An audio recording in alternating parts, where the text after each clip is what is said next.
Good evening. Yesterday, 4 congressional Democrats introduced this new bill, which would expand the Supreme Court and add 4 new justices. However, they say that this is absolutely not court packing. Meanwhile, Project Veritas released the second part of their Exposed CNN series. This time, it's an undercover video centered around how CNN used the COVID death toll to drive up their ratings. However, if you go on over to James O'Keefe's Twitter page right now to watch it, you won't be able to, because soon after that video was released, Twitter permanently suspended his account. And lastly, over at Ohio State University, the president over there has announced a new initiative that will, among several other things, focus on hiring new, diverse professors, meaning essentially they will not be straight white men. Now, is that even legal? Well, let's go through that together. This is your daily Facts Matter update, and I'm your host, Roman, from the Epoch Times. Now, let's begin today's discussion with a question. If you increase the number of Supreme Court justices, but you don't call it court packing, then is it really packing the court? Well, now is the time that we have to find out, because just yesterday, 4 congressional Democrats introduced a bill to expand the Supreme Court and add 4 new justices. In fact, this is it right here. It's only 2 pages long. It's not very long at all. And it is called the Judiciary Act of 2021. And it would add 4 more justices to the bench, chosen, naturally, according to the U.S. Constitution, by Joe Biden. Now, while many people argue that this is an act of court packing, Jerry Nadler, on the other hand, has a different take on it. Here's what he said. "We are not packing the Supreme Court. We are unpacking it." Now, what he's referring to there is the fact that President Trump was able to fill 3 Supreme Court seats, and at the moment, the conservative wing of the court has a 6-3 majority. Here's how Senator Ed Markey, who is a Democrat from Massachusetts and another co-sponsor of this proposal, here's how he described it. "Republicans stole the court's majority, with Justice Amy Coney Barrett's confirmation completing their crime spree. This legislation will restore the court's balance and public standing and begin to repair the damage done to our judiciary and democracy." And when he says restoring the balance, he likely means that if they were to add 4 new seats to the Supreme Court under Joe Biden, then the court would go from a 6-3 conservative majority to a 7-6 liberal majority. However, this is very unlikely to happen, because even within the Democratic Party, this was not taken very well. In fact, Nancy Pelosi, in speaking about this proposal, here's what she said. "I have no plans to bring it to the floor." And instead, she voiced support for that commission that was set up by Joe Biden to study possible changes to the court. However, she did not rule it out entirely, saying that, "I don't know that that's a good idea or a bad idea. It's a big step. It's not out of the question. It has been done before in the history of our country a long time ago. And the growth of our country, the size of the country, the growth of our challenges in terms of the economy, etc., might necessitate such a thing." Now, the White House has not made any comments on this proposed bill. However, we here at the Epoch Times dug up another video from a few years back of Joe Biden giving us his thoughts on the notion of court packing. Take a look. And remember this old adage about power corrupts and absolute power corrupts absolutely. Corrupted by power, in my view, unveiled his court packing plan. He wanted to increase the number of justices to 15, allowing himself to nominate those additional judges. It took an act of courage on the part of his own party institutionally to stand up against this power grab. If you would like to read more about this effort to increase the number of justices on the Supreme Court bench for yourself, that link will be in the description box below this video for you to check out. And by the way, while you're down there looking for that link, take a quick moment to smash that like button, because it honestly goes without saying that videos that are like this are routinely censored by big tech giants like YouTube. In fact, if you were watching our premiere on Wednesday, 2 days ago, this episode had a ton of problems during the premiere. I've never even seen anything like it. As we were premiering the episode, not just me, but almost everybody in the chat was saying that the video was continuously crashing on them every few seconds. I've never seen anything like that on YouTube. Now, I'm not saying necessarily that that was censorship by YouTube. However, on that episode, we were talking about some sensitive topics, at least according to YouTube standards. We were discussing vaccine passports. And the video was crashing every few seconds. Now, again, we don't know whether that was an intentional thing that YouTube did or not, but it does seem to be the case that across the board, big tech censorship platforms are routinely censoring people that talk openly, honestly, and transparently about what is happening in this world. However, when you smash that like button that's below this video, you are forcing the YouTube algorithm to share this video out to potentially thousands of more people, letting the truth be known far and wide.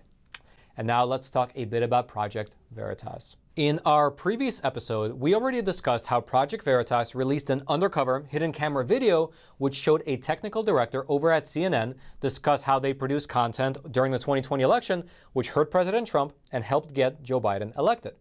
Now that video clip was only part one of the broader Exposed CNN series. And the very next day, Project Veritas released part two, which showed the same CNN director discussing how they pushed COVID death numbers in order to get better ratings. Take a look. COVID, gangbusters with ratings. Gangbusters with ratings, right? Which is why we constantly have the death toll on the side. Let's make it higher. Like, why isn't it high enough, today? Like, it would make our point better if it was higher. It's fear. Like, fear really drives numbers. Fear is the thing that keeps you tuned in. It's literally a red phone. Like, this special red phone ring. Yeah. And they pick it up, and this producer picks it up. And you're mop, mop, mop, mop, mop. And every so often they put it on speaker, and it's like the head of the network being like, there's nothing that you're doing right now that makes me want to stick. Put the numbers back up, because that's the most enticing thing that we have. Now, while this technical director did not name any names, he did refer to the head of the network, which likely refers to CNN's chairman, Jeff Zucker. Now, another thing that this director talked about on Hidden Camera was how CNN handled Asian hate crimes when the perpetrator was black. Take a look. I was trying to do some research on like the Asian hate, like the people are getting attacked or whatever. A bunch of black men that have been attacking Asian.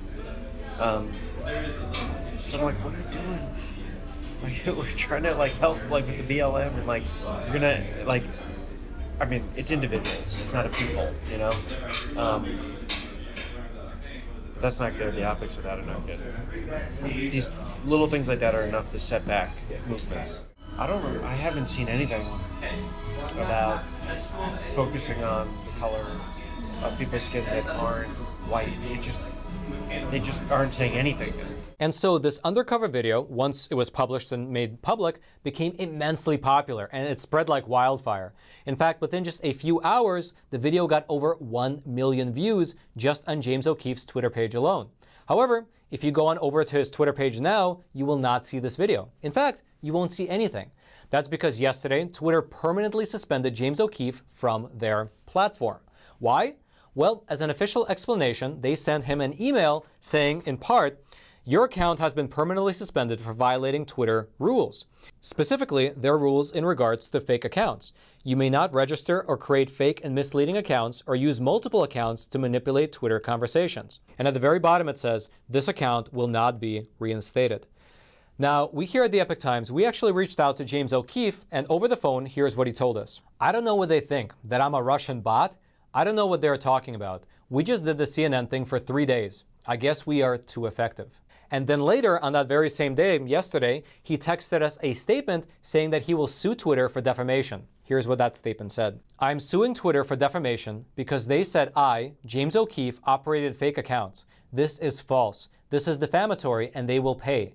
Section 230 may have protected them before, but it will not protect them from me. The complaint will be filed on Monday. And this is something that's really worth stopping and considering for a moment. James O'Keefe published an undercover video in which it shows a CNN director expose how CNN produces what he himself called propaganda. The video goes viral because obviously it's very interesting, and then, in a magical coincidence of timing, Twitter discovers that actually, behind the scenes, James O'Keefe is running some sort of fake account operation, which is grounds to suspend him from the platform altogether. Now that is amazing timing. Now, we here at the Epoch Times, we reached out to Twitter for comment, but we have yet to hear back. Regardless, with this new lawsuit, there are likely to be many more details to come in the very near future.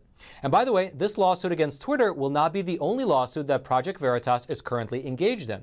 In fact, a few months back, they also sued the New York Times, also for defamation. And in that lawsuit, Project Veritas recently won a critical battle. That's because what happened was that the New York Times filed a motion to have the entire case dismissed. But after reviewing the facts, a New York Supreme Court judge ruled that the case will continue. The judge also ruled that the New York Times spread deceptive claims about Project Veritas and inserted sentences into their stories that were opinions, despite the fact that these articles were billed as being straight news. As a part of his decision, here's what the judge wrote. If a writer interjects an opinion in a news article and will seek to claim legal protections as opinion, it stands to reason that the writer should have an obligation to alert the reader that it is an opinion. Now, to give you an idea of what that New York Times article actually wrote about Project Veritas, let's examine 2 sentences in that article.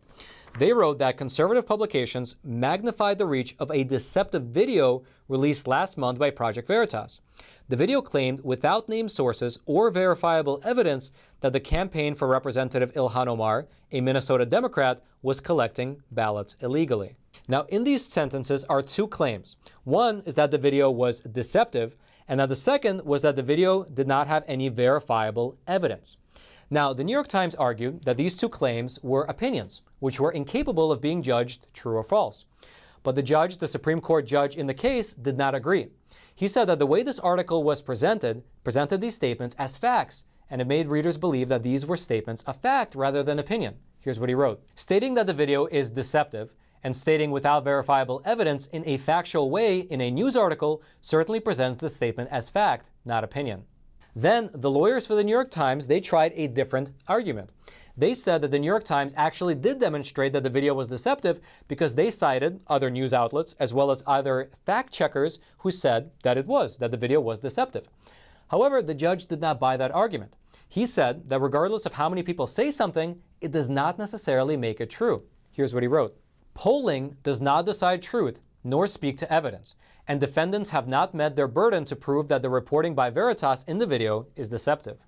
Now, we here at the Epoch Times, we reached out to the lawyer who represents the New York Times in this case for comment, and he told us to reach out directly to the New York Times, which we did, but have not heard back yet. Regardless as to what the next step in this case will be, well, here's what Project Veritas said in a statement. This ruling means that Project Veritas will now be able to put New York Times reporter Maggie Astor and New York Times executive editor Dean Backwit under oath, where they will be forced to answer our questions. Project Veritas will record these depositions and expose them for the world to see. And so it looks like Project Veritas will be having their hands pretty full, not only with this lawsuit, but also with this new upcoming one against Twitter. If you would like to read more about this case, about the upcoming Twitter case, or if you would like to watch part 2 of that Exposed CNN Undercover video series, all those links will be in the description box below this video for you to check out.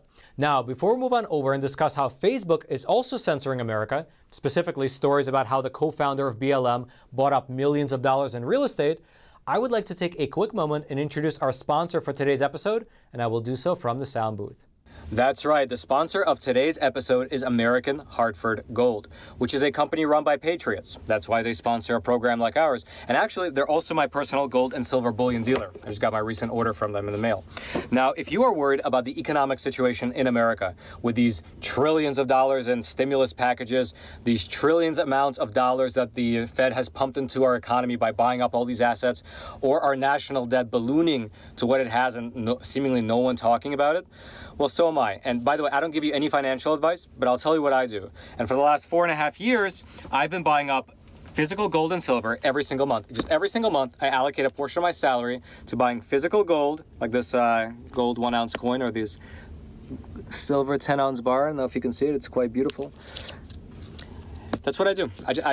I buy it, and I believe it's probably one of the best hedges against inflation that you can get. It had value 5,000 years ago, it has value today, and it'll have value, in my opinion, well into the future. Now, American Hartford Gold is a great company. They have an A+ rating with a Better Business Bureau. They have just super friendly customer service staff, so when you call them, they'll answer all your questions, they'll help you out, and also their waiting music is actually a speech from Ronald Reagan, which is very cool, I think. And they have some of the best rates out there in the market in terms of gold and silver. So if you want to check them out, the link will be in the description box below this video. And actually, right now, they're offering a special where, depending on how much you buy, they'll actually throw in $1,500 of free silver into your order. So that's great. So you can either click on the link in the description box below, or you can call 866-242-2352, or you can text Roman to 65532. American Hartford Gold, thank you so much for sponsoring our episode. And now, Roman in the studio, back to you. And now, while we are on the topic of big tech censorship, let's talk a little bit about Facebook, because they also got into the action as well. Yesterday, Facebook blocked all of their users from being able to share an article from the New York Post. Specifically, it was this article here, which detailed how one of the co-founders of BLM has been buying up a lot of real estate recently, including at least one mansion. If you try to share that story on Facebook right now, this is the message that you get. It says that you cannot share it because that post goes against Facebook's community standards. Now let's back up here for a moment and discuss what this article is all about. Now, as justification for why this article is newsworthy, here's what the New York Post said in a statement. The $3.2 million real estate spending spree of a BLM co-founder is newsworthy for two reasons. One, she's an avowed Marxist, and as a public figure, it's legitimate to question whether she's practicing what she preaches. And secondly, as the article details, the finances of Black Lives Matter are opaque, a mixture of for-profits and tax-free nonprofits, and they don't reveal how much its executives are paid. Now, after that article was published, the co-founder of BLM, she accused the New York Post of being abusive and putting her at risk. The assumption being that people would be able to find her to find where she lives. However, it's worth noting that while the New York Post article does have some pictures of the properties that she bought, it does not include their addresses. And according to the New York Post, all of the information was compiled from public records. But still, Facebook decided to ban the story because supposedly it violated their privacy and personal information policies. However, the New York Post is accusing Facebook of not acting as a platform and instead making clear editorial decisions. Here is part of their statement. This decision is so arbitrary as to be laughable. Does Facebook know how many newspapers, magazines, and websites highlight the real estate purchases of the rich and famous? The next time People magazine covers Kim Kardashian's latest mansion purchase, will it violate any community standards? How about running a picture of the resort Ted Cruz is staying at? No, this rule has not been and will not be applied in any fair manner. And by the way, it's also worth noting that Facebook is not only blocking the New York Post. Just this morning, the Daily Mail also reported that Facebook will not allow their story, also about this BLM co-founder's real estate purchases, to be shared. It looks like on Facebook you can donate to BLM, but you can't read the story. Regardless, if you would like to dive deeper into this Facebook censorship story, that link will be in the description box below this video for you to check out. However, wherever there are challenges, such as big tech censorship, there are usually opportunities. And as an example of that, Mike Lindell, the owner of MyPillow, is launching his own free speech social media platform, and it will launch this upcoming Monday. He called his new platform Frank, and he says that its mission is to provide a place for free speech as laid out in the U.S. Constitution.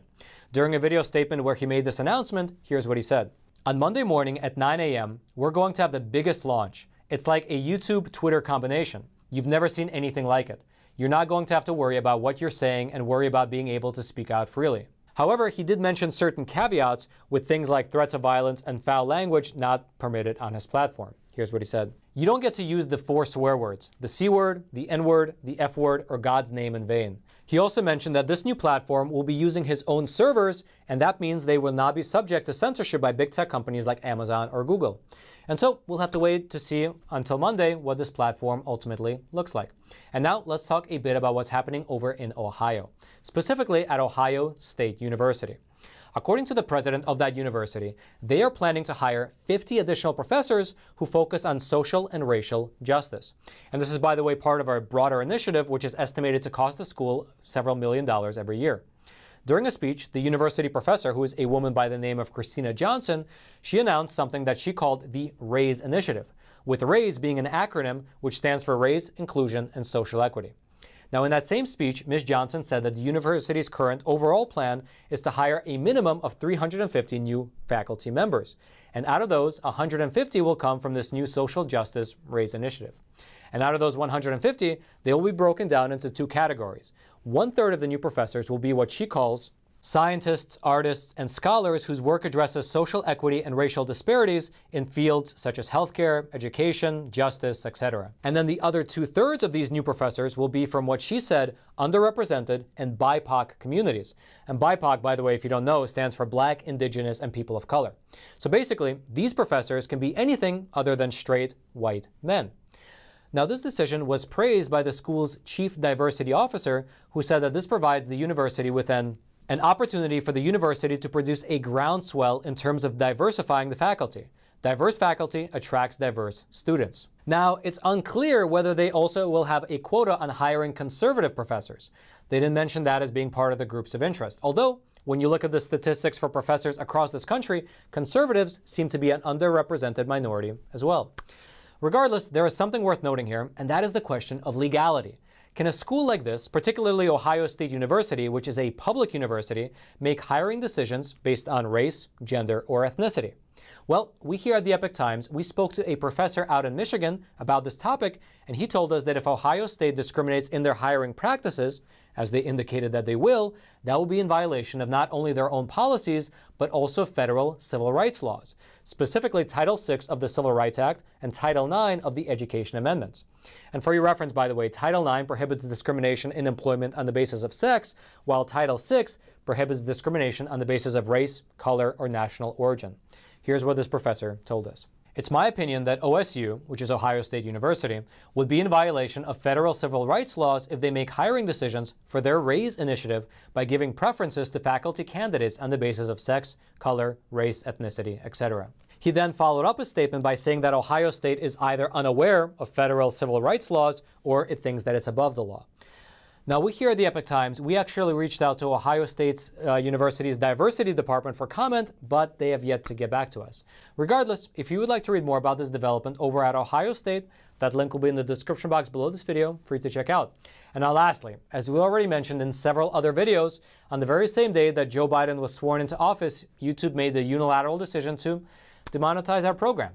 We can now no longer run any ads before, during, or after Facts Matter, and the Super Chat feature has just been disabled.